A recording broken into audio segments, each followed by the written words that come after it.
Friend ఒకడు 1 hour ముందు నాతో మాట్లాడాడు. ఆపరేషన్‌కి వెళ్తున్నప్పుడు వాడి వ్యాన్ బ్లాస్ట్ అయ్యింది. అయితే అక్కడికి వెళ్ళిన తర్వాత ఆ మాంసం ముద్దల్ని హ్యాండ్ బ్యాగ్స్ ఉంటాయి చూసారు, అందులో నింపామన్నమాట. ఆవిడ బాడీ ఏంటో మాకు తెలియదు అక్కడ. నా కళ్ళ ముందు. మీ లైఫ్ ఒకవేళ రిస్క్లో ఉంటే ఆ టైంలో మీరు ఒక మెసేజ్ కానీ ఒక ఇన్ఫర్మేషన్ కానీ పాస్ చేయాలి అంటే ఏం పాస్ చేస్తారు? ఇన్ఫర్మేషన్ పాస్ చేయడానికి ఎటు ఉండదు సార్. మేము ఎవరి కోసం అయితే నిలబడినా వాళ్ళ ముందు కాపాడాలి. ఒక 5 నెలల బాబు ఫ్యామిలీ విడిచిపెట్టేసి వెళ్ళిపోయాను. మా ఫ్యామిలీ నాకు సెండ్ ఆపడానికి స్టేషనర్కి వచ్చింది. మా మిస్సెస్ వస్తే అప్పుడు నేను యూనిఫార్మ్లో ఉన్నాను. కళ్ళలు నీళ్ళు తిరిగి ఒక మాట అన్నది, ఏదైనా ఆఖరంటే ఏం చెప్పలేను అన్నాను. మీ లైఫ్ని రివైండ్ చేసుకుంటే ఆ లాస్ట్ మూమెంట్లో మీకు గుర్తొచ్చే మూమెంట్స్ ఏముంటాయి సార్? చస్తున్నామో తెలీదు, బ్రతుకుతామో తెలియదు మాకు. బుల్లెట్ తగిలిన తర్వాత బుల్లెట్ పెయిన్ ఒకటే మాకు తెలుస్తుంది.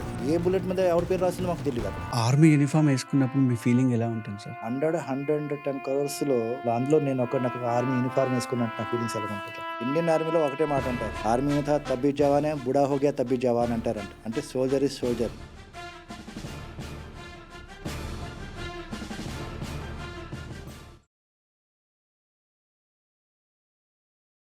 కొన్ని కోట్ల మంది హ్యాపీగా నిద్రపోతున్నారు దేశంలో అంటే ఒక జవాన్ వల్ల.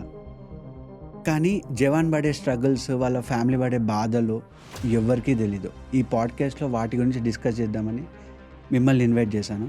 So welcome soldier, technical soldier Mohammed Nazir Jan to Akshay Baba.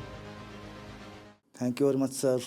Especially మీ అందరికీ మా సోల్జర్స్ తరఫున మీకు కృతజ్ఞతలు తెలుపుకుంటున్నాను. ఎందుకంటే ఈరోజు మీరు మీ అక్షయ పోడ్కాస్ట్ నాకు పిలిపించినందుకు, ఆహ్వానించినందుకు మా అందరితో మీ అందరికీ కృతజ్ఞతలు చెప్పుకుంటున్నాను. మేము మీకు థ్యాంక్స్ చెప్పుకోవాలి సార్, మీరు మాకు కాదు. ఎందుకంటే మీరు అక్కడ ఉన్నారు కాబట్టే మేము ఇంత హ్యాపీగా ఇక్కడ ఉన్నాం. సో మేము మీకు థ్యాంక్ యూ చెప్పాలి. సార్ పాడ్కాస్ట్ స్టార్ట్ చేసే ముందు సార్ ఒక చిన్న క్వశ్చన్ ఉంది సార్. అడగండి. నార్మల్గా మనం గాంధీ గారు ఇచ్చిన అహింసను ఫాలో అవుతుంటాం కదా సార్. సో వార్ టైంలో కూడా మనకి పెండింగ్ అంటే డెసిజన్ పెండింగ్ అవ్వడానికి అదొక రీజన్ అంటారా? అంటే డెసిజన్ పెండింగ్ అంటే చాలా విషయాలు ఎలాగంటే మన పైన ఉన్న అథారిటీస్ ఏంటంటే చాలా వరకు ఆలోచిస్తాయి. ఎందుకంటే వార్ అంటే అంత సులభం కాదు. ఒక వార్ జరిగిందంటే ఒక దేశం 10 నుంచి 20 సంవత్సరాలు వెనక్కి వెళ్ళిపోతుంది సార్. ఇలాంటి సిచ్యువేషన్లో మన ఎవరైతే మన దేశాన్ని నడిపించే మన ఎవరు లీడర్స్ ఉన్నారో ముందుగా వెంటనే యాక్షన్ తీసుకొస్తారు. చాలా అన్ని విషయాలు ఆలోచించిన తర్వాతే అప్పుడు వాళ్ళు యాక్షన్ తీసుకొస్తారు. అంతవరకు మేము కూడా సమయాన్ని పాటిస్తాం.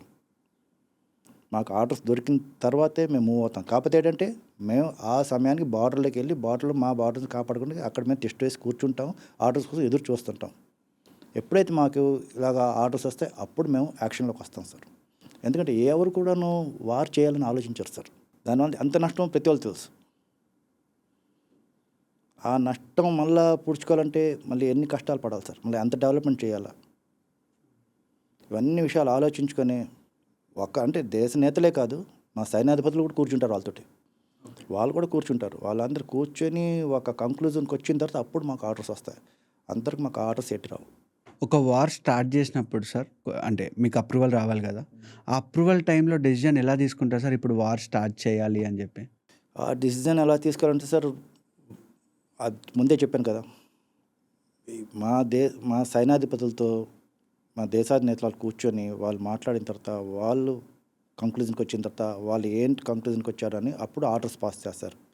మేము ఎలా మూవ్ చేయాలా, ఏం చేయాలని అప్పుడు మేము మూవ్ చేస్తాం సార్. దేశానికి సేవ చేసే ఛాన్స్ ప్రతి ఒక్కరికి దొరకదు. కొంతమందికి ఫ్యామిలీ ఇష్యూస్ వల్ల కావచ్చు, కొంతమందికి ఫిజికల్ ఫిట్నెస్ వల్ల కావచ్చు. సో ఆ ఛాన్స్ మీకు దొరికింది. సో ఎవరికైతే ఛాన్స్ దొరకదో అలాంటి వాళ్ళకి మీరు చెప్పేది ఏంటి?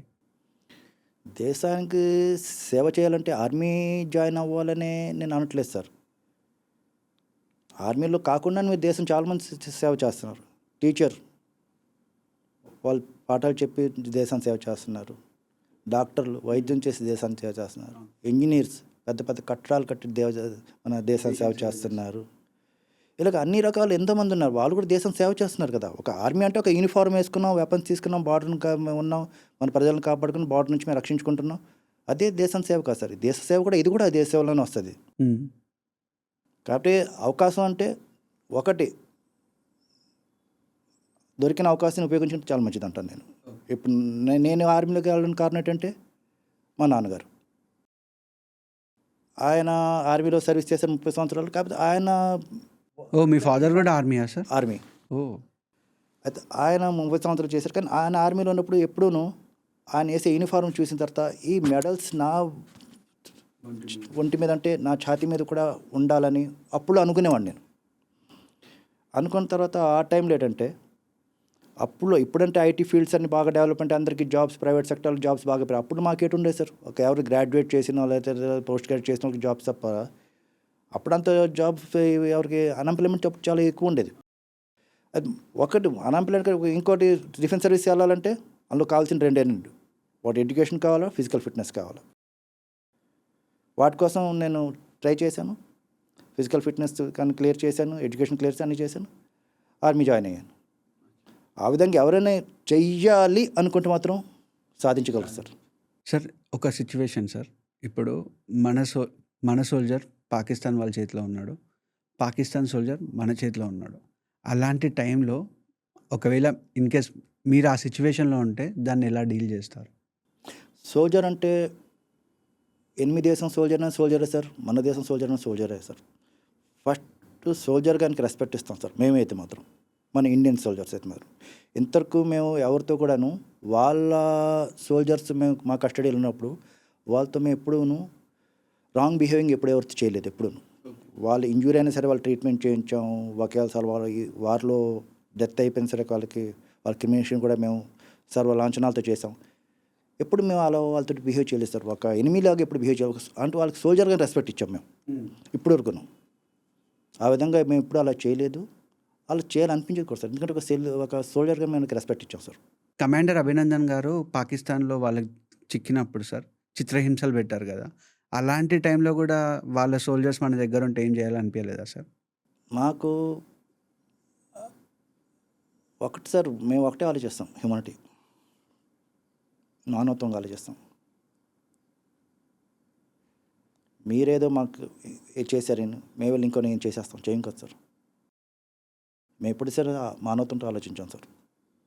ఎందుకంటే వాళ్ళు సోల్జర్స్, మేము సోల్జర్స్. వాళ్ళు అంత క్రూరంగా బిహేవ్ చేస్తే మేము అంత క్రూరంగా బిహేవ్ చేయం కదా సార్, చేయలేదు కూడా మేము. అలాగే ఎంతోమంది మా పట్టుబడ్డారు, వాళ్ళని మా కస్టడీలో పెట్టుకున్నాం, వాళ్ళు సరిగ్గా భోజనం పెట్టడం అన్ని ఫెసిలిటీస్ ఇచ్చాం. కానీ ఎవరిని హింసించడం కానీ కష్టపెట్టడం కానీ మేము చేయలేదు. అది మన ఇండియన్స్ కూడా ఇంతవరకు ఎవరితో చేయలేదు అలాగా.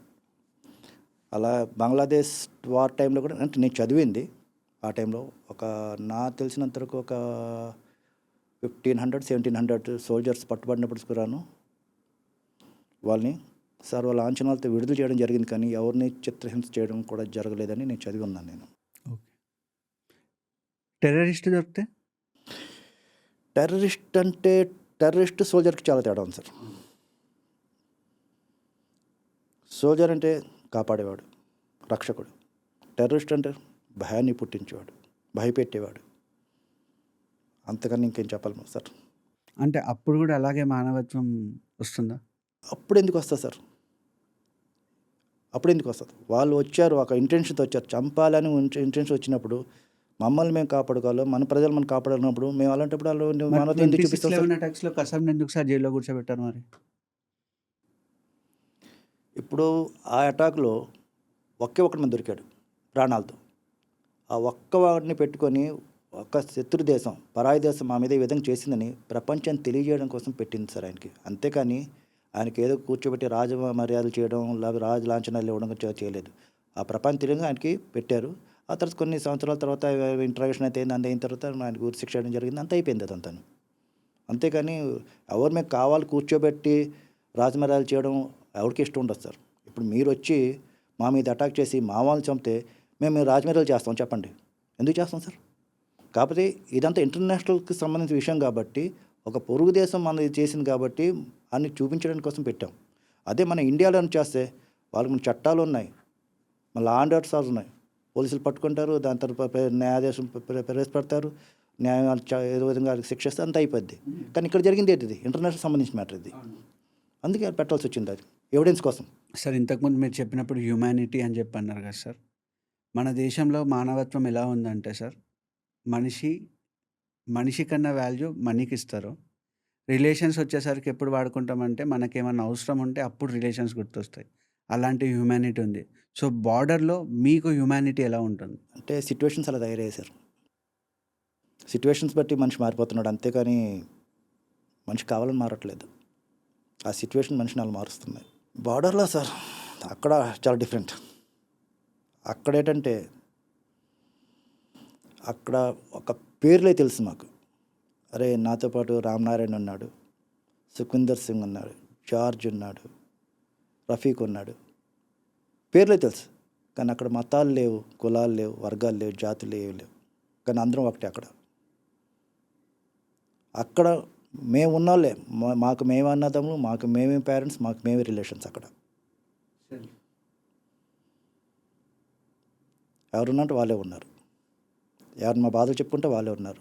ఏదైనా మన సంతోషం పంచుకోవాలన్నా వాళ్ళే ఉన్నారు. అక్కడ అన్నీ ఉన్నాయి మాకు అక్కడ.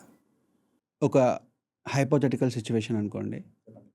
ఇప్పుడు మీరు పాకిస్తాన్ వాళ్ళకి సోల్జర్స్‌కి చిక్కారు. మీరు మీ పక్కనున్న వాళ్ళు. ఓకే. అక్కడున్న ఆప్షన్ ఏందంటే, అయితే మిమ్మల్ని చంపేస్తా అని చెప్పి అంటారు. లేదంటే మీ పక్కనున్న వాళ్ళని చంపేస్తా అని చెప్పి చెప్తారు.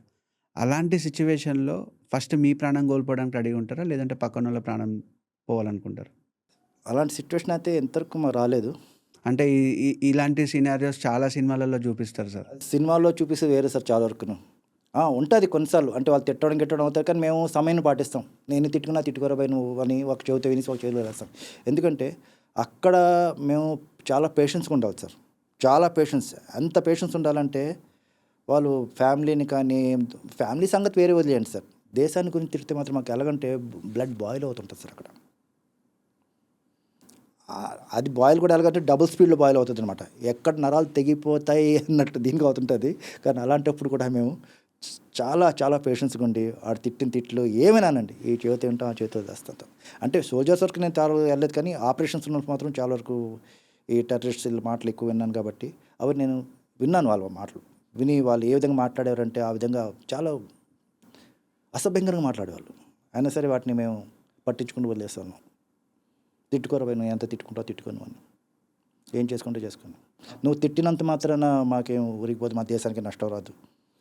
ఎందుకంటే మా దేశానికి మేము ఉన్నాం. ఇప్పుడు కార్గిల్‌నొచ్చేసి కార్గిల్ వార్ అంటారు కదా! ఆపరేషన్ సింధూర్. అసలు వార్‌కి, ఆపరేషన్‌కి ఉన్న డిఫరెన్స్ ఏంటి? వార్ అంటే ఒక దేశం మన దేశంలో చొరబడి మన భూభాగాన్ని కొంచెం ఆక్రమించుకోవడం కానీ మన భూభాగం ఎంటర్ అయిపోయి కొంతవరకు వాళ్ళ భూభాగంలో కలుపుకోవడం కానీ చేస్తే అప్పుడు మనం మన భూభాగాన్ని కాపాడుకోవడానికి మన భూభాగంలో ఉన్న ప్రజలను కాపాడడానికి మన వాళ్ళు కౌంటర్ అటాక్ చేసింది వార్ అవుతుంది. అది ఆపరేషన్ అంటే ఏంటంటే స్ట్రేంజర్, వాడు ఎవడో మనకు తెలీదు, ఎలా ఉంటాడో తెలీదు, ఏ రూపంలో ఉంటాడో తెలీదు, వచ్చాడు వచ్చి మన వాళ్ళని చంపేశాడు, నష్టపరిచాడు, ఏదో చేశాడు. అలాంటప్పుడు వాడి మీద మేము చేసే అటాక్ని ఆపరేషన్ అంటాం. అలాంటి వాళ్ళు బయటపడి తీయడం, వాళ్ళని షూట్ చేయడం, లేకపోతే మన గవర్నమెంట్ పోలీసులు వీళ్ళు పట్టించడం అని చేస్తుంటామని నేను అదంతా ఆపరేషన్కి వస్తుంది. అది అలాంటి అవాంఛనీయ సంఘటనలు జరగకుండా కాపాడడం కోసం మేము చేసేవాడిని ఆపరేషన్స్ అవ్వని నేను. మీరు పర్సనల్‌గా ఏదైనా వార్‌లో గానీ, ఆపరేషన్‌లో గానీ పార్టిసిపేట్ అయ్యారా? నేను 91 నుంచి 94 వరకు ఈస్టర్న్ కమాండ్లో ఉన్నప్పుడు ఆపరేషన్స్లో ఉన్నాను సార్. దాని తర్వాత 94 నుంచి 98 వరకు జమ్మూ కాశ్మీర్లో ఉన్నప్పుడు అక్కడ కూడా ఆపరేషన్స్లో ఉన్నాను నేను. ఓకే. 99 కార్గిల్ వార్లో కూడా పార్టిసిపేట్ చేశాను సార్ నేను. కార్గిల్ వార్లో పార్టిసిపేట్ చేసినప్పుడు నేను రాజస్థాన్ బార్డర్స్లో ఉన్నాను. అంటే వార్ కార్గిల్కి పరిమితైన మొత్తం బార్డర్స్ అని సీల్ అయిపోయి ఆ టైంలో నేను ఉండి రాజస్థాన్లో కూడా ఆ బార్డర్స్లో ఉన్నాను నేను అప్పుడు. ఇక ఆపరేషన్స్ అంటే ఈస్టర్న్ కమాండ్లో ఆపరేషన్ బజరంగ్, ఆపరేషన్ రైనో ఇవన్నీ ఉల్ఫా వాళ్ళతోటి అవి జరిగాయి. దాని తర్వాత జమ్మూ కాశ్మీర్లో ఆపరేషన్ రక్షక్ ఇవి చెప్పినట్టు మిలిటెంట్ టెర్రరిస్ట్ 94 to 98 చాలా పీక్ స్టేజ్ అనమాట ఆపరేషన్స్ ఆ టైంలో. అంటే అంత భయంకరమైన స్టేజ్ అంటే అప్పుడే స్టార్ట్ అయ్యే ఆపరేషన్స్ అంటే టెర్రరిస్ట్ యాక్టివిటీస్ చాలా ఎక్కువ ఉన్నాయి ఆ టైంలో. ఆ టైంలోనే నేను అక్కడ పోస్టింగ్ అయిన తర్వాత ఆ ఆపరేషన్స్లో పార్టిసిపేట్ చేయడం జరిగింది అక్కడే. ఆపరేషన్‌లో గానీ, వార్‌లో గానీ మీరు పార్టిసిపేట్ అయినప్పుడు మీకు ఫ్యామిలీ నుంచి వచ్చిన కాల్ గానీ, లేదు అంటే మీకు వెళ్ళాలని లేకపోయినా వెళ్ళిన సిట్యుయేషన్ ఏదైనా ఉందా? వెళ్ళాలని లేదని ఎప్పుడు అనిపించదు సార్. నేను మీకు ఒక ఇన్సిడెంట్ చెప్తాను. ఒకటి కాదు, అందులో ఒక 2, 3 ఇన్సిడెంట్స్ చెప్తాను. చెప్పొచ్చు కదా? చెప్పచ్చు సార్. సో 94-98లో నేను అక్కడ ఉన్నాను. నేను అక్కడ జమ్మూ కాశ్మీర్లో. అప్పుడే ఆపరేషన్ స్టార్ట్ అయ్యి, సో 95లో నా మ్యారేజ్ అయింది. సో ఒకసారి అంటే లీవ్కి వచ్చిన తర్వాత అప్పుడు మా ఫ్యామిలీ ఇంటి దగ్గర ఉంటే, మా ఫ్యామిలీ నాకు సెండ్ ఆఫ్ ఇవ్వడానికి స్టేషనర్కి వచ్చింది. మా మిస్సెస్ వస్తే అప్పుడు నేను యూనిఫామ్లో ఉన్నాను. ఒక చిన్న కిస్ ఒకటి ఇచ్చాను మిస్సెస్కి. అప్పుడు మిస్సెస్కి కళ్ళలో నీళ్ళు తిరిగి ఒక మాట అన్నది, ఏదైనా ఆఖరంటే ఏం చెప్పలేను అన్నాను నేను. No words. ఏమో చెప్పలేను అన్నాను నేను.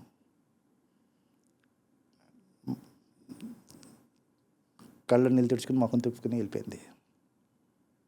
సో అది దాని తర్వాత ఆపరేషన్స్లో ఉన్నప్పుడే అక్కడే ఉన్నప్పుడు బాబు పుట్టాడు నాకు. 5 to 6 months ఉంటాడు బాబు. బాబుని తీసుకుని మళ్ళీ అక్కడికి వెళ్ళాను, ఫ్యామిలీని జమ్మూ కాశ్మీర్కి. వెళ్ళగానే ఆర్డర్స్ అనమాట, నజీర్ ఆపరేషన్స్ ఉన్నాయి, పైకి వెళ్ళాలి మీరు అని. ఓకే సార్ వెళ్తాను అన్నాను. అంటే అక్కడ ఫ్యామిలీ నాకు ముఖ్యం కాదు, దేశం ముఖ్యం. నాకు ఆర్డర్స్ పాటించాలి. ఒక 5 నెలల బాబు, ఫ్యామిలీ ఇద్దరే ఫ్యామిలీ క్వార్టర్స్లో ఉంచేసి అక్కడ నా ఫ్రెండ్స్ చెప్పాను కదా ఇప్పుడు, మాకు అక్కడ బంధువులు వీళ్ళందరూ వీళ్ళేమో, మాకు ఇంకెవరు లేరు, వాళ్ళే. వాళ్ళ భరోసా మీద పెట్టేసి వాళ్ళకి విడిచిపెట్టేసి వెళ్ళిపోయాను. ఒక 3 months 4 months అక్కడే ఉన్నాను ఆపరేషన్స్లో. అక్కడి నుంచి ఒక్క ఆపరేషన్ 3-4 months జరుగుతుంది ఉంటుంటుంది. అయితే అక్కడ నుంచే మా రేడియో సెట్స్ మీద కాల్, అంటే డైరెక్ట్ ఇంటికి కాల్స్ వచ్చేవి కావు. రేడియో సెట్ మాకు మా రెజిమెంట్కి మా యూనిట్కి మేము కాల్ చేస్తే వాళ్ళు వచ్చి ఇన్ఫర్మేషన్ ఇచ్చారు. ఓకే నజీర్ దగ్గర నుంచి ఏదైనా కాల్ వచ్చింది, లేకపోతే లెటర్ వచ్చింది అని లెటర్స్ ఇచ్చేయడం అని. ఒక లెటర్స్ మాకు ఉండేటప్పుడు లెటర్స్ రాసి పంపించేవాళ్ళం మేము. ఓకే. అక్కడ నుంచి ఎవరో ఒకరు డౌన్ వస్తే వాళ్ళ చేతికి ఇచ్చేవాళ్ళం, వాళ్ళు వచ్చి మా రెజిమెంట్కి ఇచ్చేవాళ్ళు, వాళ్ళు తీసుకెళ్ళి ఫ్యామిలీకి ఇచ్చేసేవాళ్ళు. సో ఆ విధంగా ఆ సిచ్యువేషన్లో కూడాను మేము దేశాన్నే ముఖ్యం అనుకున్నాం, కానీ అక్కడ ఫ్యామిలీ ముఖ్యం అనుకోలేదు. Great sir, great. Thank you. మా స్టోరీస్ ఎలా ఉంటాయి సార్ చెప్పనా? ఆర్మీలో జాయిన్ అప్పుడు మేము మాకు నూనె మీసాలు కూడా రావు. జాయిన్ అయిపోతాం. జాయిన్ అయిన తర్వాత మ్యారేజ్ అయినంతకు ఫ్యామిలీ అంటే పేరెంట్స్తో, దాంతో మా సిబ్లింగ్స్తో బాగా టచింగ్ ఉంటుంది మాకు.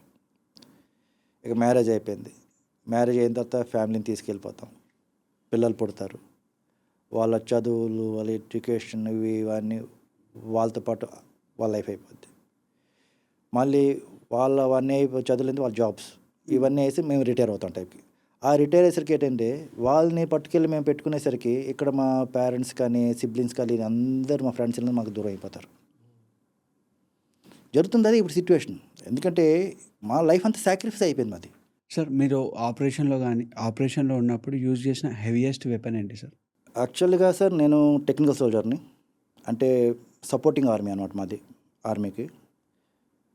కానీ ఫస్ట్ సోల్జర్ దాన్ టెక్నీషియన్ నేను. ఓకే.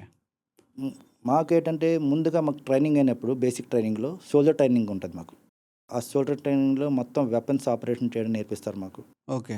అందులో స్మాల్ ఆర్మ్స్ ఎక్కువ అనమాట మాకు. స్మాల్ ఆర్మ్స్ అంటే పిస్టల్ నుంచి మీడియం మెషిన్ గన్ వరకు ఇవన్నీ మేము ఆపరేట్ చేస్తుంటాం. అందులో పిస్టల్ అని మీకు తెలుసు, చిన్నది చేతిలో ఉంటుంది, అరచేయి ఉంటుంది. దాని తర్వాత AK-47 ఉంటుంది. ఇక SLR weapon, INSAS, light machine gun,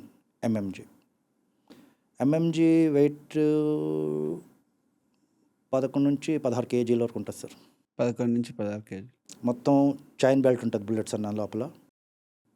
ఒకసారి బుల్లెట్ చైన్ బెల్ట్ పెట్టడం, ట్రిగ్గర్ ఆన్ చేయడం అంతే. ఒక నిమిషంలో దెబ్బతో ఒక 50-100 బుల్లెట్లు ఫైర్ అయిపోతాయి ఒక్క దెబ్బకి. ఒక్క నిమిషంలో కట్టుకుని వెళ్తుంటుంది దాని లోపల. ఒక్కసారి ట్రిగ్గర్ ఆపరేట్ చేస్తే అది లాస్ట్ అంటే హెవీస్ట్ వెపన్ నేను యూజ్ చేసింది అదే. 11 kgs. 11 to 16 kgs 11 to 16 kgs. అదే అంటే ఆపరేషన్లోకి వెళ్ళినప్పుడు అది మీ దగ్గర పెట్టుకొని ఆపరేషన్స్కి వెళ్తే చాలా ఎక్విప్మెంట్స్ ఉంటాయి సార్ మా దగ్గర. ఓన్లీ చిన్న వెపన్స్ అని కాదు, అందులో బాంబ్ డిటెక్టర్స్ ఉంటాయి, మైండ్ డిటెక్టర్స్ ఉంటాయి, కమ్యూనికేషన్స్ ఎక్విప్మెంట్ ఉంటుంది, వెపన్స్ ఉంటాయి, ఆమ్యునేషన్ ఉంటాయి, ఇవన్నీ ఉంటాయి చాలా. అందుకే విజన్స్, నైట్ విజన్స్ ఉంటాయి, బైనాక్యులర్స్, డివిజన్స్, చాలా వరకు ఉంటాయి. ఇవన్నీ ఇవి లేకుండా మేము వెళ్ళలేము అక్కడ. ఇంకోటి ఏంటంటే వీటిని ఆపరేట్ చేసిన పర్సన్స్ కూడా మాతో ఉంటారు. ఇదంతా ఒక టీం ఉంటుంది. ఎవరి వరకు వాళ్ళు చేయాలి. ఇప్పుడు నేను అక్కడ ఉన్నానంటే నేను ఆటోమొబైల్ టెక్నీషియన్గా ఉన్నాను. First soldier plus automobile technician.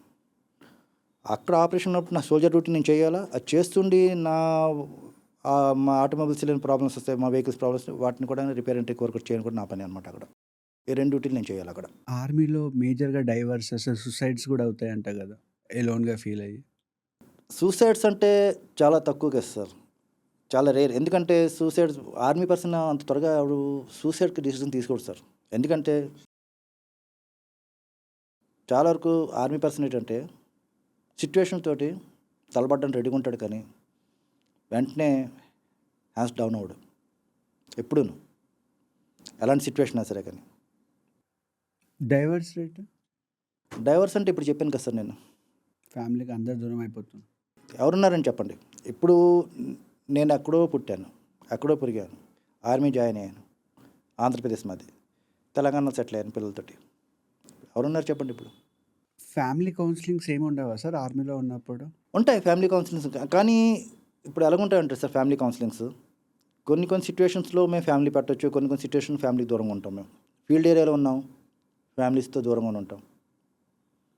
Piece area ఉన్నప్పుడు ఫ్యామిలీస్ ఉంటాం. ఆ పీస్ ఏరియా కూడా ఎంత ఉంటాం అంటే ఒక 2 ఇయర్స్ లేకపోతే 3 ఇయర్స్ ఉంటాం. మళ్ళీ దాని తర్వాత మళ్ళీ ఫీల్డ్ ఏరియాకి వెళ్ళాలి కదా. పర్మనెంట్గా ఒక సోల్జర్ పీస్ ఏరియాలో ఉండలేడు కదా. అలాంటప్పుడు ఏంటంటే మాకు ఫీల్డ్ ఏరియాలో వెళ్ళినప్పుడు అప్పుడు కొంచెం మాకు డిఫరెన్సెస్ స్టార్ట్ అవుతాయి అన్నమాట. అంటే ఎలాగంటే ఇటు పేరెంట్స్ ఉంటారు, ఆ టైంలో ఫ్యామిలీ కూడా ఉంటుంది. ఫ్యామిలీ ఎలాగుంటుందంటే పిల్లల్ని చూసుకుంటూ వాళ్ళ ఎడ్యుకేషన్ చూసుకుంటూ ఇక్కడ పీస్ ఏరియాలో మాకు గవర్నమెంట్ ఇచ్చిన సపరేట్ ఆర్మీ అకామిడేషన్స్లో ఉంటారు, పేరెంట్స్ వాళ్ళ ఊర్లో ఉంటారు, ఇక మేము ఎక్కడో డ్యూటీలో ఉంటాం. అలాంటప్పుడు ఏంటంటే మా ట్రయాంగిల్ స్టోరీ అవుతుంది అక్కడ. ఫ్యాక్ట్ చెప్తున్నాను సార్. ఆ ట్రయాంగిల్ స్టోరీ అయినప్పుడే ఇలాంటివన్నీ డిస్ప్యూట్స్ వస్తుంటాయి సార్. సార్ మీరు ఇంతకుముందు చెప్పినప్పుడు ఆపరేషన్ రక్షక్‌లో పార్టిసిపేట్ అని చెప్పారు కదా! సో, అప్పుడు అంటే ఆపరేషన్ రక్షక్ అనే కదా మీరు పార్టిసిపేట్ అయిన ఆపరేషన్స్‌లో కావచ్చు, మీరు పార్టిసిపేట్ అయిన వార్స్‌లో కావచ్చు, మీ పక్కనున్న వాళ్ళకి ఏదైనా క్యాజువాలిటీస్ జరిగాయా? జరిగాయి సార్, చాలా క్యాజువాలిటీస్ జరిగాయి. ఆపరేషన్స్లో మాత్రం చాలా వరకు జరిగాయి. నేను 94లో జమ్మూ కాశ్మీర్ వెళ్ళాను నేను. అయితే ఒక 3-4 మంత్స్ తర్వాత ఆపరేషన్స్లో వేసేసారు నాకు. ఓకే. అంటే అప్పటికి మ్యారేజ్ కూడా కాలేదు. ఆపరేషన్లో వేసినప్పుడు మేము మా వెహికల్ మీద మేము కాన్వాయ్ చేసుకుంటూ ఆపరేషన్ చూసుకుంటూ వెళ్తున్నాం. అక్కడ రాంబన్ నుంచి బనిహాల్ వరకు మధ్యలో అది ఎలా ఉంటుంది, కొండ చర్యల మధ్యన రోడ్డు, కిందన జీలం నది, ఆ పక్కనేమో మన మొక్కజొన్న తోటలు ఇవన్నీ ఉంటాయి అవి. నేనేం చేశాను, నా ఫ్రెండ్ ఒకడు లైట్ మెషిన్ గన్ మీద ఉన్నాడు అక్కడ. అంటే మెషిన్ గన్ కూడాను వెహికల్ మీద మౌంట్ చేసి ఉంది. ఎలా మౌంట్ చేస్తారంటే దాన్ని 360 డిగ్రీలు మనకు కావాలన్నప్పుడు మనం మూవ్ చేసుకోవచ్చు, మనం తిప్పుకోవచ్చు. అంటే రివాల్వింగ్ అవుతుంది అది మెషిన్ గన్.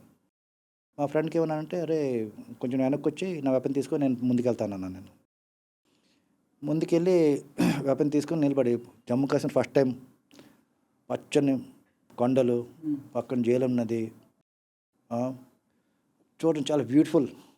అది ఎవరో అమీర్ ఖుస్రో చెప్పారు ఒక వాక్యం, జన్నత్ కహా అంటే ఏనట్టను అలాగన్నమాట, స్వర్గం ఎక్కడ ఉంటే ఎక్కడ ఉన్నట్టను. అది చూసి పరవశించిపోయాను. ఆ పరవశించడం ఏమైందంటే సర్వన బుల్లెట్ నా తల మీద నుండి వెళ్ళిపోయింది. నవ్వుకుంటే చెప్తారేంటి సార్ అది? సిచ్యువేషన్స్ అది, ఆ డేట్ కూడా నేను చెప్తాను. నేను 1994 18 జూలై డేట్ ఇంకా నాకు గుర్తుంది. అయితే ఈ బుల్లెట్ సౌండ్స్కి వేరే సౌండ్స్కి మేము వెంటనే పసిగట్టగలం మేము. అది ఏమైంది, పసిగట్టినప్పుడే అప్పుడు నాకు డౌట్ వచ్చింది, అరే బుల్లెట్ పైన వెళ్ళింది. ఇంకేం లేదు, వెపన్ వెళ్ళి తిప్పానంటే ఓన్లీ వెపన్ లోడ్ చేస్తుంది, ఒక సేఫ్టీ క్యాచ్ ఒకటే ఆఫ్ పొజిషన్లో ఉందన్నమాట. వెంటనే సేఫ్టీ క్యాచ్ ఆన్ చేసి పారేసాను. ఒక్కసారి ఓన్లీ సేఫ్టీ క్యాచ్ ఆఫ్ చేశాను, అక్కడ ఆన్ ఉంటే ఆఫ్ చేశాను, ఫైర్ ఆన్ చేశాను. అది బుల్లెట్ అక్కడి నుంచి వచ్చింది ఏమని నాకు తెలియదు, అంతే. ఫస్ట్ అక్కడి నుంచి బుల్లెట్ వచ్చి నాకు కౌంటర్ అటాక్ అవ్వాలి, అంతే నా పని.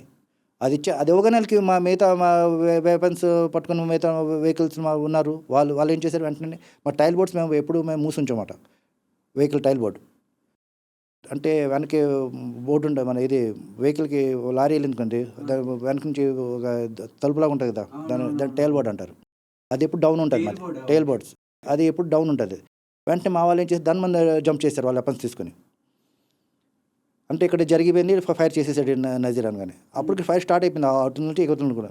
వీళ్ళు తీసుకున్న పొజిషన్ తీసుకున్నారు. వెంటనే వెపన్ లైట్ మెషిన్ గానీ ఏం చేశారంటే మనం రోప్ కట్టి పెడతాం అనమాట దాన్ని. అంటే కావాలన్నప్పుడు బయట తీసుకొచ్చు, మనకు ఆపరేషన్ అయినప్పుడు ఆ రోప్ పెట్టేసి ఆపరేషన్ చేసుకోండి. వెంటనే వెపన్ బయట తీశాను. ఉన్నది ఒక మ్యాగజైన్, ఆ ఒక మ్యాగజైన్ కూడా 1 minute ఖాళీ అయిపోయింది. అది 32 రౌండ్లు కూడాను.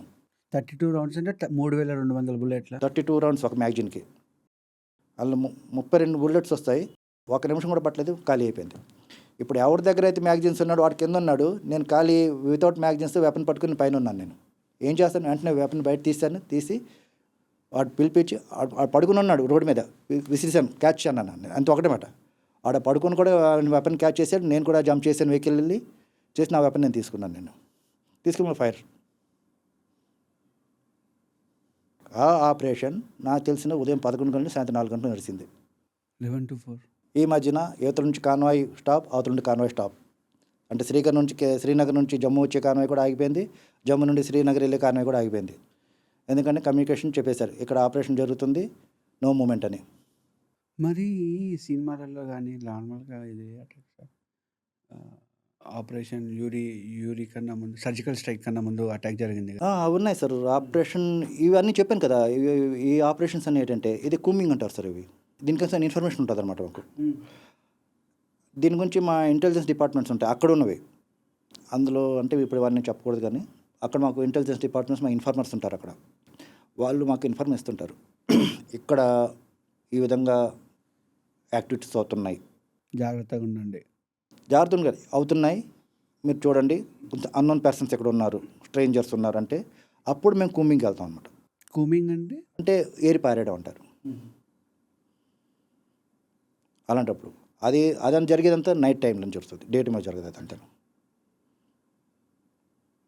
ఆ నైట్ టైంలో జరిగినప్పుడు కూడా చాలా, అది పక్కా ఇన్ఫర్మేషన్ ఉంటేనే వెళ్తాం అనమాట. లేదంటే అందులో క్యాజువలిటీస్ జరిగే చాలా ప్రమాదాలు అవుతుంటాయి కూడా. ఒకసారి రాంగ్ ఇన్ఫర్మేషన్స్ కూడా అవుతుంటాయి. అంటే ఇన్ఫర్మేషన్ రాంగ్ ఉంది అందుకని ఆ ఇన్ఫర్మేషన్ వచ్చి మేము యాక్టివిటీ చేసేలోగా, లేకపోతే వాళ్ళైనా వాళ్ళు ఎస్కేప్ అవ్వడం ఏదో జరుగుతుంది. అంతేకాని రాంగ్ ఇన్ఫర్మేషన్ అంటూ ఉండదు అక్కడ. సో ఇదొక అయింది. ఇక మా ఫ్రెండ్ ఒకడు 1 hour ముందు నాతో మాట్లాడాడు. అంటే మా రెజిమెంట్లో నాతో ఉండేవాడు. ఆ రోజు ఆపరేషన్కి వెళ్తున్నప్పుడు వాడి వ్యాన్ బ్లాస్ట్ అయ్యింది, ఐఈడి వెళ్ళి. అంటే వాడు వేరే ఎక్కడికి వెళ్ళాడు, అంటే వేరే, అంత మాతో కాదు, వేరే ఇందులో ఉన్నప్పుడు ఆ బ్లాస్ట్, అంటే ఐఈడి అంటే ఇంటర్నల్ ఎక్స్ప్లోజివ్ డివైస్, అది బ్లాస్ట్ అయిన తర్వాత అందులో ఉన్న చాలామంది ప్రాణాలు పోయాయి. మరి అంటే మిగలలేదు, ఎవరు లేరు. జస్ట్ 1 hour బిఫోర్ నాతో మాట్లాడాడు. అయితే అక్కడికి వెళ్ళిన తర్వాత ఆ మాంసం ముద్దల్ని శాండ్ బ్యాగ్స్ ఉంటాయి చూసారా, అందులో నింపామన్నమాట. ఎవరి బాడీ ఏంటో మాకు తెలియదు అక్కడ. మీ చేతులతో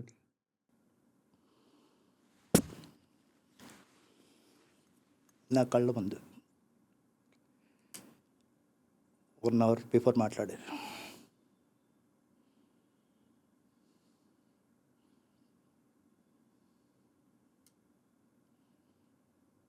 ఇప్పటికీ మర్చిపోలేకపోతున్నాను. అంటే చావు కూడా ఇంత ఘోరంగా ఉంటుందా అని లైఫ్లో ఫస్ట్ టైం చూడ్డం అనమాట. అంతమంది చనిపోయిన చూశాను, అనారోగ్యం చచ్చిపోయారు, యాక్సిడెంట్ చచ్చిపోయారు, కానీ వాళ్ళ బాడీస్ దొరికాయి, కానీ ఇక్కడ బాడీ కూడా దొరకలేదు. మాంసం ముద్దలు అనమాట అవి. అలాగే ఎంతమంది ఫ్రెండ్స్ తమిళనాడు నుంచి, హర్యానా నుంచి, పంజాబ్ నుంచి, వీళ్ళే మా ఫ్యామిలీ సార్ అక్కడ. సార్ ఇప్పుడు మీరు 11 to 4 ఆపరేషన్ జరిగిందని చెప్పారు కదా. ఆ టైం గ్యాప్లో అంటే నార్మల్గా ఫుడ్ అనేది, అంటే ఆపరేషన్ జరిగినప్పుడే కాదు, ఆర్మీలో ఉన్నప్పుడు ఫుడ్ ఉండదని చెప్పి, వాటర్ సరిగ్గా తాగరని చెప్పి వింటుంటాం కదా. నిజంగా అలాగే ఉంటుందా సార్ అక్కడ? ఉంటాయి, అన్నీ ఉంటాయి సార్. వాటర్ ఉంటుంది, ఫుడ్ ఉంటుంది, ఎవ్రీథింగ్ అదర్ ఉంటుంది. కానీ ఆ టైంలో ఎలాగుంటుంది, సిచ్యువేషన్ ఎలాగుంటుంది అంటే, ఫస్ట్ ముందు మనం కాపాడుకొని మన వాళ్ళు కాపాడుకుంటే తింటాం కదా. మనం వాళ్ళు కాపాడుకోలేకపోతే ఇంకొకరు కాపాడు మనం ఏం తింటాం, వాళ్ళు ఏం తింటారు. 4 గంటలు 5 గంటలే కదా, తర్వాత క్లియర్ అయిన తర్వాత తింటాం కదా, ఏమైంది? మాత్రం వాటర్ బాటిల్ రెడీగా ఉంటుంది, ఫుడ్ ఉంటుంది, అన్నీ రెడీగా ఉంటాయి, అన్నీ ఉంటాయి మా దగ్గర. కానీ ఆ టైంలో ధ్యాసే మాకు రాదు, తాగాల తినాలని ధ్యాస మాకు రాదు. ఎందుకంటే సిచ్యువేషన్ అలాగ ఉంటుంది. అంటే ఎక్కడక్కడ ఒక రాంగ్ స్టెప్ వేసామంటే ఏమవుతుంది ఏమో తెలియదు అన్నట్టు దీనికుంటాం మాకు. అలాంటప్పుడు మేము చాలా అలర్ట్గా ఉంటాం సార్. మా కళ్ళు చెవులు మొత్తం జ్ఞానేంద్రియాలు పనిచేస్తుంటాయి అక్కడ ఆ టైంలో. అంత అలర్ట్గా ఉంటుంది. చీమ చుట్టుకన్నా సరే కానీ వినిపిస్తుంటుంది. అదే ఆపరేషన్ ఉన్నప్పుడు మాకు నైట్ డ్యూటీస్ ఉండేవన్నమాట. అంటే మా పోస్ట్ మీద ఉన్నప్పుడు మేము ఆ సిచ్యువేషన్ అప్పుడు నేను ఉన్నప్పుడే -5 -10 టెంపరేచర్ ఉండేది అక్కడ. అయితే ఆ నైట్ డ్యూటీలో ఉన్నప్పుడు వెపన్స్తో మేము డ్యూటీ ఇస్తుంటాం. కానీ మాకు అక్కడ చలి కాచుకోవడానికి బొగ్గుల కుంపటి అంటారు తెలుగులో, అదొకటి ఉండేది. అది ఇప్పుడు ఫ్లేమ్ వస్తుంటుంది, బాగా కాలుతుంటుంది అది. కానీ దాని దగ్గర కూడా మేము వెళ్ళేవాళ్ళం కాదు సార్ మేము. ఎందుకు? ఎందుకంటే ఆ ఫ్లేమ్, ఆ మంటకి అవతల ఎనిమికి అని తెలిసిందనుకోండి, ఫ్లేమ్ అలాగే అంత దూరం వెళ్ళి మనకి ఒకటి ఎనిమిది తెలియాలంటే పగటి టైంలో పొగ వల్ల తెలిసిపోతుంది సార్. పొగ వచ్చిందని తెలిసిపోద్దాం ఇక్కడ ఏదో సంథింగ్ అవుతుంది ఇక్కడ అని. ఇక్కడ నైట్ అక్కడ మంట వచ్చింది, ఫ్లేమ్ వచ్చిందంటే తెలిసిపోద్దాం ఇక్కడ ఏదో అవుతుందని. వాడిని ఆ కుంపటిని కానీ టార్గెట్ చేసుకుని ఫైర్ చేస్తే దాని చుట్టుపక్కల మేము ఉన్నాం ఎవరికైనా ఏదైనా అవ్వచ్చు. అలాంటప్పుడు అక్కడ అది ఉన్నప్పుడు కూడాను దాన్ని ఎంత దూరంగా ఉంటామంటే బీర్బల్ కిచిడీ లాగా కహానీ ఒకటి ఉంది, అలా ఉండేవాళ్ళం మేము. దాన్ని చూసుకొని చలి కాచుకున్నాం అంతమాట, దాన్ని చూసి. అంతేగాని దగ్గరికి వెళ్ళేవాళ్ళం కాదు ఆ టైంలో. అంటే -5 -10 సిచ్యువేషన్ ఎలా ఉంటుంది ఆలోచించాడు. Top to bottom full winter coats, winter costumes cover అయి ఉంటుంది మాకు. అలాంటప్పుడు కూడాను ఒకసారి ఆ టైంలో మాకు చెమటలు కూడా పడుతుంటాయి. మీరు ఆర్మీలో జాయిన్ అవ్వడానికి రీజన్ ఏంటి సార్? మా డాడీ ఆయన వేసుకున్న యూనిఫార్మ్ చూసేవాడిని, ఆయన పెట్టుకున్న మెడల్స్ చూసేవాడిని, ఆయన పెట్టుకునే క్యాప్, ఆయన పెట్టుకున్న బెల్ట్, ఈవెన్ ఆయన మా చిన్నప్పుడు నాకు తెలిసినది బాగాను ఆయన షూ పాలిష్ చేస్తుంది మాకు చూపించారు. చూడరా షూలోని మొహం కనబడుతుందా అని చూసేవాళ్ళం లోపల. మొహం కనబడుతున్నా నానేవాళ్ళం. అంటే షూ ముందు టోలో మొహం కనబడుతుంది, దీనిగా షూ పాలిష్ చేశారంటే అదే అంత డెడికేషన్ ఆలోచించండి సార్.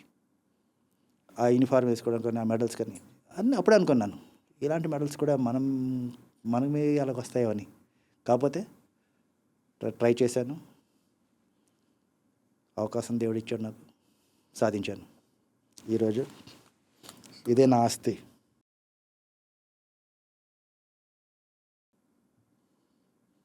ఇదే నా అచీవ్మెంట్ సార్, అలా ఇంకేం లేదు, సాధించాను. సార్ ఇప్పుడు ఇంతకుముందు మీరు జమ్మూ అండ్ కాశ్మీర్లో ఆపరేషన్ రక్షక్ చేశానని చెప్పారు కదా, అక్కడ ఎవరైనా మీకు క్లోజ్ అయిన వాళ్ళు, అంటే మీతో క్లోజ్ అవుదాం అనుకున్న వాళ్ళని అంత ఈజీగా నమ్ముతారా సార్ మీరు ఒక ఆపరేషన్ చేసినప్పుడు? ఒక ఆపరేషన్ చేసినప్పుడు సార్ అక్కడ ఎలాగుంటుందంటే, మా పరిస్థితి చెప్తున్నాను, నమ్మినట్లు ఉండాలా, నమ్మనట్లు కూడా ఉండాలా. మరీ నమ్మనట్లు ఉంటే వాళ్ళకి మా మీద లేని పని ఇంకా అనుమానాలు పెరుగుతాయి. నమ్మినట్లు ఉండి కూడాను వాళ్ళతో ఇన్ఫర్మేషన్ తీసుకోవాలా, నమ్మనట్లు కూడా వాళ్ళతో ఆ విధంగా మా ఇన్ఫర్మేషన్ వెళ్ళిపోకుండా ఉండాలి. ఎందుకంటే అక్కడ ఆ సిచ్యువేషను ఎవరిని నమ్మలేము సార్. ఎందుకంటే మేమున్న ఏరియాని చెప్తున్నాను, చాలా డేంజరస్ ఏరియాలో ఉండేవాళ్ళం అనమాట. నచలానా అని, అప్పుడు అది ఏదో దాని డిస్ట్రిక్ట్ పేరు చెప్తాను మర్చిపోతున్నాను, కిష్ట్వాడ, జమ్మూ కాశ్మీర్లో కిష్ట్వాడ అనే డిస్ట్రిక్ట్, అందులో నచలానా అనే ఊరు ఉండేది. ఆ ఊరిలో మా క్యాంప్ ఉండేది. చాలా డేంజరస్ అనమాట నచలానా పేరు. అందులో 7 years పిల్లల దగ్గర నుంచి కూడా మేము నమ్మడానికి వెళ్ళలేదు సార్. 7 to 8 years పిల్లల నుంచి కూడా నమ్మద్దు. ఎందుకంటే కొన్ని కేసెస్ మేము చూసినవి ఏంటంటే, వాళ్ళు ఇన్ఫర్మేషన్ ఇచ్చేవాళ్ళు మా దగ్గర నుంచి. అంటే వాళ్ళు అవతల అలా ట్రైన్ చేశారు, అలా బ్రెయిన్ వాష్ చేశారు వాళ్ళకి. వెళ్ళండి అంకుల్ దగ్గరికి వెళ్ళండి, ఆర్మీ పర్సన్ ఉన్న అంకుల్ ఉన్నాడు, మాట్లాడండి. పిల్లలంటే ప్రతి వాళ్ళకి ఇష్టం. అలాంటప్పుడు వాళ్ళు మాట్లాడినప్పుడు వాళ్ళు పట్టుకెళ్ళడం, వాళ్ళు ఏంటంటే అవన్నీ వాళ్ళు ఏదో విధంగా మొత్తం వాళ్ళు ఇన్ఫర్మేషన్ లాగేవాళ్ళు వాళ్ళతోటి. వాళ్ళు లాగడం వల్ల మా ఇన్ఫర్మేషన్ లీక్ అయ్యి చాలా వరకు జరగదు. అలాంటప్పుడు ఏంటంటే మేము కూడా వాళ్ళని అంత దూరం పెట్టాలి అంత దూరం పెట్టేవాళ్ళం. ఎవరిని నమ్మేవాళ్ళం కదా అక్కడ చాలా వరకు. ఫస్ట్ ఆఫ్ ఆల్ వాళ్ళకి ఎలాగంటే బ్రెయిన్ వాష్ చేశారంటే, ఈ ఇండియన్ ఆర్మీ సోల్జర్స్ మన ఎనిమీస్,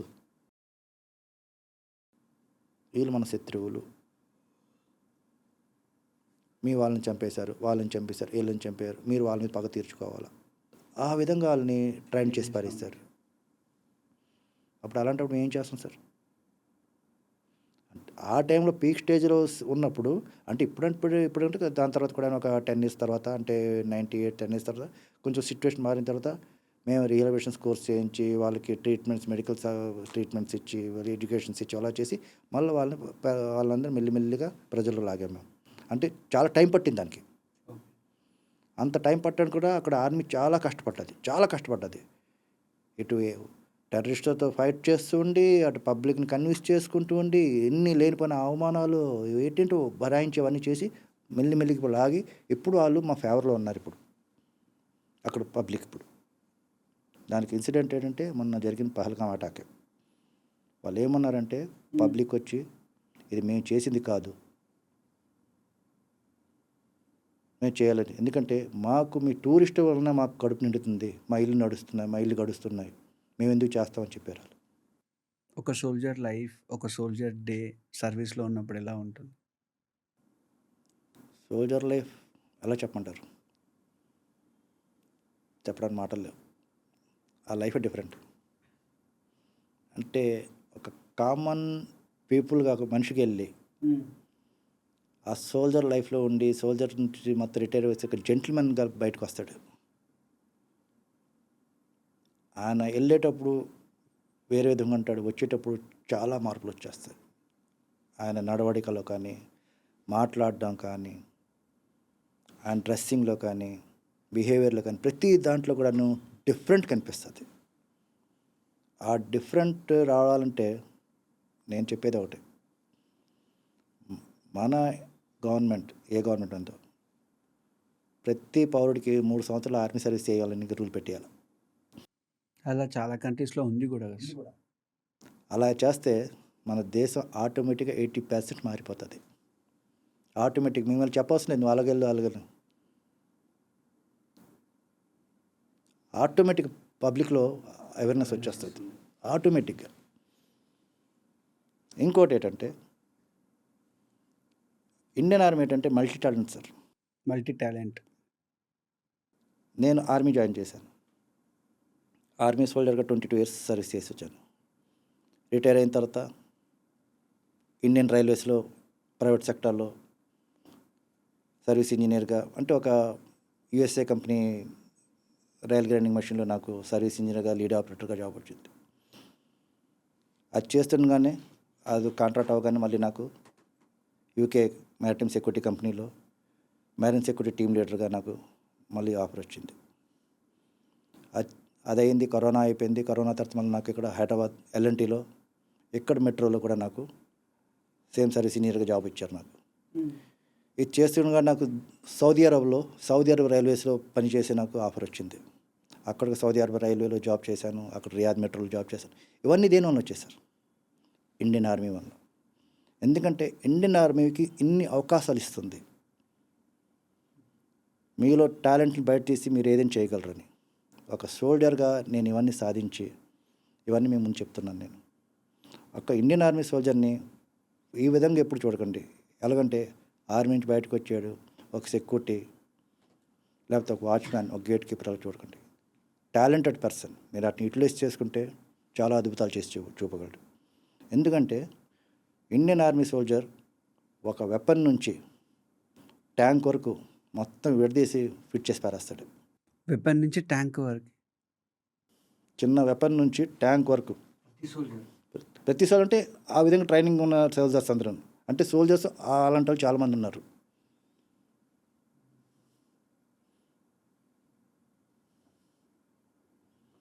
టెక్నికల్గా చాలా అడ్వాన్స్. కాబట్టి ఏంటంటే మా వాళ్ళకి ఏంటంటే ఎక్స్పీరియన్స్ చాలా ఎక్కువ అన్నమాట. తక్కువ టైంలో ఎక్కువ ఎక్స్పీరియన్స్. ఆ ఎక్స్పీరియన్స్ ఎలాంటిదంటే ఒక సౌండ్ బట్టి ఫాల్ట్ ఎక్కడ ఉందో చెప్పగలరు. సౌండ్ బట్టి, సౌండ్ వేరియేషన్తో చెప్పేస్తారు, ఇక్కడ ఈ ఫాల్ట్ ఉంది, ఈ ప్రాబ్లం ఉంది, దీన్ని క్లియర్ చేయండి అని.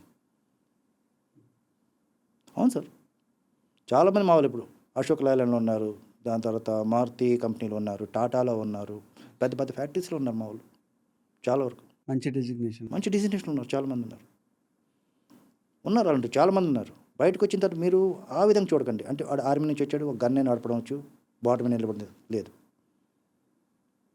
ఇప్పుడు నేనే ఎగ్జాంపుల్ మీకు. అలాంటి వాళ్ళు ఎంతోమంది ఉన్నారు. అవకాశం దొరికితే ఏదేం చేస్తాను, అవకాశం ఇవ్వాలి కదా. మీరు ఇస్తేనే చేస్తాను సార్, మీరు ఇవ్వకపోతే మీకెలా తెలుసు మీరు చేయగలమని. దొరుకుతాయి కదా సార్ ఈజీగానే, మరి అవకాశాలు ఈజీగానే దొరుకుతాయి కదా. దొరకట్లేదు సార్, దొరకకపోవడం ఏంటి సార్? చాలా రేర్. ఇప్పుడు నేను చెప్పాను చూసారా, గ్రైండింగ్ మిషన్ అంది, అదొక ఛాలెంజ్ అనమాట.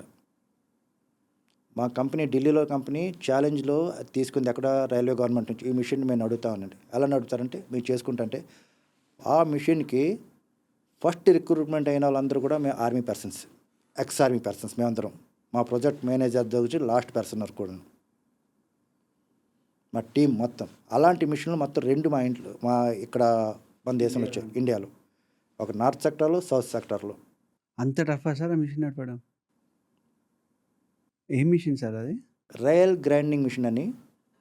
ఇప్పుడు మన ట్రాక్ ఉంది చూసారా, మన ఇండియన్ రైల్వే ట్రాక్ ఏంటంటే సరే కొన్ని జిఎంటీస్ అన్నమాట. అంటే gross metric tons load cross చేసిన తర్వాత ట్రాక్లో ప్రాబ్లమ్స్ వస్తాయి. ఆ ప్రాబ్లమ్స్ ఏంటంటే మన నెక్ డైకి కనబడవు అవి. అయితే ఆ ప్రాబ్లమ్స్ సాల్వ్ చేయాలంటే మొత్తం ట్రాక్ మార్చాలా. ట్రాక్ మార్చాలంటే చాలా ఖర్చుతో కూడుకున్న పని, కొన్ని కోట్లు ఖర్చు అవుతాయి. అంటే ఒక ఎగ్జిస్టింగ్ ట్రాక్ అయితే తక్కువలో అవుతుంది, కానీ మళ్ళీ కొత్త ట్రాక్ వేస్తే ఎక్కువ అవుతుంది. సో ఈ మిషన్తో ఏంటంటే, ఈ మిషన్ ఏంటంటే హెవీ మిషన్, ఇది 72 స్టోన్స్ గ్రైండింగ్ మిషన్. దాంతో 30 HP మోటార్స్ అవి 72 ఉంటాయి అంత లోపల. అందులో ఇంకేంటంటే అబ్రాసివ్ గ్రైండింగ్ స్టోన్స్. ఆ గ్రైండింగ్ స్టోన్స్ ఏంటంటే, ఈ మిషన్ ఏంటంటే ఎలక్ట్రానిక్స్, ఎలక్ట్రికల్, మెకానికల్, న్యూమటిక్, ఇంకోటి ఉంది కంప్యూటరైజ్డ్, మొత్తం ఇన్ని ఎక్విప్మెంట్స్తో మిషన్ తయారైందన్నమాట. అది ఆ మిషన్ కాస్ట్ ఆ టైంలో 2010లోనే 120 crores. 120 crores ఒక మిషన్? అది యూఎస్ఏ నుంచి లోరమ్ కంపెనీ నుంచి మన ఇండియన్ రైల్వేకి ఇంపోర్ట్ అయింది 2 మిషన్లు. ఆ మిషన్కి ఫస్ట్ లీడ్ ఆపరేటర్గా, సర్వీస్ ఇంజనీర్గా నేను డ్యూటీ చేశాను. 120 కోట్ల మిషన్ మీరు నడిపినప్పుడు దేశం లోపల ఆపర్చునిటీ లేకపోవడం ఏంటి సార్ మీకు? అంటే మేము చాలా వరకు ఏంటంటే మేము గుర్తింపు ఇచ్చాం. అంటే మేము చేయగలం ఈ పనినని చేసి చూపించాం. అది చేసిన తర్వాత ఇప్పుడు ఎన్నో గ్రైండింగ్ మిషన్స్ వచ్చాయి. ఇప్పుడు అవే కాకుండా ఇప్పుడు మన ఇండియాలో మొత్తం 3 ప్రైవేట్ సెక్టార్స్ ఉన్నాయి రైల్వేవి.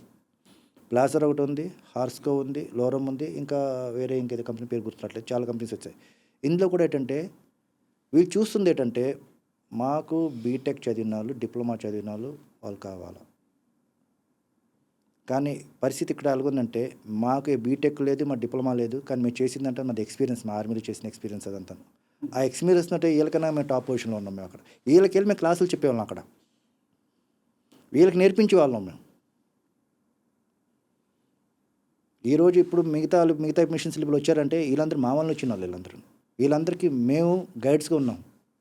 ఇప్పటికీ ఉన్నారు మా వాళ్ళు, కొంతమంది ఉన్నారు. సార్, ఆర్మీ యూనిఫామ్ వేసుకున్నప్పుడు మీ ఫీలింగ్ ఎలా ఉంటుంది సార్? ఆర్మీ యూనిఫార్మ్ అంటే సార్ ఫీలింగ్సా, అంటే ఇప్పుడులో 150-155 మంది కోట్లు అనుకోండి జనాభా. కానీ అప్పుడు 88 అంటే నా అంచనా ప్రకారం ఒక 100-110 crores ఉంటుందేమో. 100-110 crores ఉన్న అవకాశంలో అందులో నేను నాకు ఆర్మీ యూనిఫార్మ్ వేసుకున్నట్టు నా ఫీలింగ్స్ ఎలా ఉంటుంది చెప్పండి. అంత ప్రౌడ్ ఫీల్ అవుతాను నేను. అలాంటప్పుడు ఏంటంటే మాకు యూనిఫార్మ్ కూడా ఎప్పుడంటే వస్తుందంటే, మా బేసిక్ అయిపోయిన తర్వాత అంతకు మాకు యూనిఫార్మ్ ఇవ్వరు. ఓన్లీ ట్రైనింగ్ యూనిఫార్మ్ ఉంటుంది. బేసిక్ కంప్లీట్ చేసుకున్న తర్వాత అప్పుడు మాకు యూనిఫార్మ్ వస్తుంది. అది గ్రీన్ ఆలివ్ యూనిఫార్మ్. ఇక మేము ప్రాపర్ సోల్జర్గా ఎప్పుడు కౌంట్ అవుతాం అంటే మాకు ఓత్ సెరమనీ అవుతుంది. ఓత్ సెరమనీ అయిపోయిన తర్వాత అప్పుడు మేము ఇండియన్ ఆర్మీ సోల్జర్గా కౌంట్ అవుతాం. సో యూనిఫార్మ్ అంటున్నారు కాబట్టి ఒకసారి యూనిఫార్మ్ వేసుకోవాలంటే మేము చాలా ప్రౌడ్ ఫీల్ అవుతాం సార్. ఆ ప్రౌడ్ ఫీల్ అనేది ఎలాగవుతామంటే, మా బ్యారక్స్లో 6 feet మిర్రర్స్ ఉంటాయి. వాటి మీద యామ్ ఐ స్మార్ట్ అని రాసి క్వశ్చన్ మార్క్ ఉంటుంది. ఓకే. ఏదైనా సరే మేము సెరమనీస్కి వెళ్ళినప్పుడు, లేకపోతే మా సైనిక సమ్మేళన్స్ ఉంటాయి, వాటిలో పరేడ్స్లో వీటిలో వెళ్ళినప్పుడు మాత్రం యూనిఫామ్ 100% వేసుకోవాలి. ఆ యూనిఫామ్ వేసుకున్నప్పుడు కూడాను ఆ గ్లాస్ ముందు నిలబడి టాప్ టు బాటమ్ మేము చూసుకుంటుంటాం. క్యాప్ని సెట్ చేసుకోవడం, దాని తర్వాత బటన్స్ కరెక్ట్గా ఉన్నాయో లేదో సెట్ చేసుకోవడం, మెడల్స్ ఉన్నాయో లేదో, name plate, line ads, belt, ఇవన్నీ చూసుకున్న తర్వాత ఆ మిర్రర్ మేము క్వశ్చన్ చేస్తాం, యామ్ ఐ స్మార్ట్. అలా ఎన్నిసార్లు చేస్తామంటే లెఫ్ట్ ఒకసారి, రైట్ నుంచి ఒకసారి, నేమ్ ప్లేట్ ఠీక్ హై, ఠీక్ హై, మెడల్ ఠీక్ హై, ఠీక్ హై, లైన్ యాడ్ ఠీక్ హై, ఠీక్ హై, క్యాప్ ఠీక్ హై, ఓకే రైట్, ఓకే. అక్కడ మనకు మేము సాటిస్ఫై అయినంతవరకు లేదు. ఇంకా వెనక్కి వచ్చాడు అనుకోండి, మళ్ళీ డౌట్, క్యా యార్ యూనిఫామ్ ఠీక్ హై మేరా, थोड़ा देख के बताना, ठीक है यार, ठीक है, ठीक है. అంటే మాకు యూనిఫారంలో కూడాను మాకు మేము సాటిస్ఫై అయినంతవరకు మేము వెనకడిము. ఈవెన్ చెప్తున్నాను కదా, ఒక చిన్న స్పాట్ పడినా సరే కానీ చాలా గిల్టీ ఫీల్ అవుతారు, స్పాట్ పడ్డారు అది మీదని. అంత పవిత్రంగా చూస్తాం ఆ యూనిఫారంని. దాన్ని యూనిఫామ్ డ్యూటీని వచ్చిన తర్వాత దాన్ని అప్పుడంటే ఇప్పుడు బ్లేజర్స్కి కవర్స్ అని వచ్చాయి, అప్పుడు కవర్స్ ఉండకపోతే మాకు విఐపి సూట్ కేసు కవర్స్ వచ్చేవి అప్పుడు పైది. ఆ కవర్స్ని వాటి కవర్స్లో తయారు చేసి హ్యాంగర్లో పెట్టేవాళ్ళం మేము, దాన్ని డస్ట్ రాకూడదని. ఆ టైంలో ఒక 30 సంవత్సరాలు 40 సంవత్సరాలు ఫ్యామిలీకి దూరంగా ఉంటారు కదా సార్. వచ్చి రిటైర్మెంట్ లైఫ్ని ఫ్యామిలీతో ఎంజాయ్ చేయకుండా, ఫ్యామిలీతో టైం స్పెండ్ చేయకుండా మళ్ళీ జాబ్ అని ఎందుకు వెళ్తారు సార్? మీకు గవర్నమెంట్ పెన్షన్ ఇస్తుంది, గవర్నమెంట్ అలవెన్స్లు ఇస్తుంది, free health, free medicine. Okay, retire అయ్యి వచ్చేసాం, ఫ్యామిలీతో ఉన్నాం, బాగానే ఉన్నాం, కానీ empty mind is devils mind అంటారు. సో ఎంటీగా ఎందుకు ఉంచడం సార్? ఏదైనా జాబ్ చేసాం అనుకోండి, ఫిజికల్ ఫిట్నెస్ ఉంటుంది, మైండ్ మన కంట్రోల్లో ఉంటుంది, మైండ్ షార్ప్గా ఉంటుంది, మనం కూడా యాక్టివ్గా ఉంటాం. ఇండియన్ ఆర్మీలో ఒకటే మాట అంటారు, జవాన్ అంటే సోల్జర్, ఆర్మీ మీద తబ్బి జవానే, బుడా హోగా తబ్బి జవాన్ అంటారంట. అంటే soldier is soldier, not a old man. Terrorist నుంచి అటాక్ ఉంది. ఆ టైంలో మీరు సివిలియన్స్‌ని కాపాడారు. ఓకే. రెస్క్యూ చేశారు వాళ్ళని. ఆ రెస్క్యూ చేసే టైంలో మీరు ఒకవేళ మీ లైఫ్ ఒకవేళ రిస్క్‌లో ఉంటే, ఆ టైంలో మీరు ఒక మెసేజ్ గానీ, ఒక ఇన్ఫర్మేషన్ గానీ పాస్ చేయాలి అంటే ఏం పాస్ చేస్తారు? ఫస్ట్ ఆఫ్ ఆల్ అక్కడ ఇన్ఫర్మేషన్ పాస్ చేయడానికి ఎటు ఉండదు సార్. మెయిన్ మాకేంటంటే మా మైండ్లో ఒకటి ఉంటుంది, మేము ఎవరి కోసం అయితే ఇక్కడ నిలబడినా వాళ్ళ ముందు కాపాడాలి మేము. అదే ఒకటి మాకు గుర్తుంటుంది, మరి ఇంకటి మాకు మైండ్లో మరి ఒకటి రాదు సార్. అక్కడ మేము దేనికోసం అక్కడ ఉన్నాం, వాళ్ళెవరు మాకు తెలియదు, కానీ మేము వాళ్ళు అక్కడ కాపాడనుకున్నాం. అదొక్కటే మైండ్లో వస్తుంది, కానీ మరి ఇంకోటి మా మైండ్లో రాస్తారు.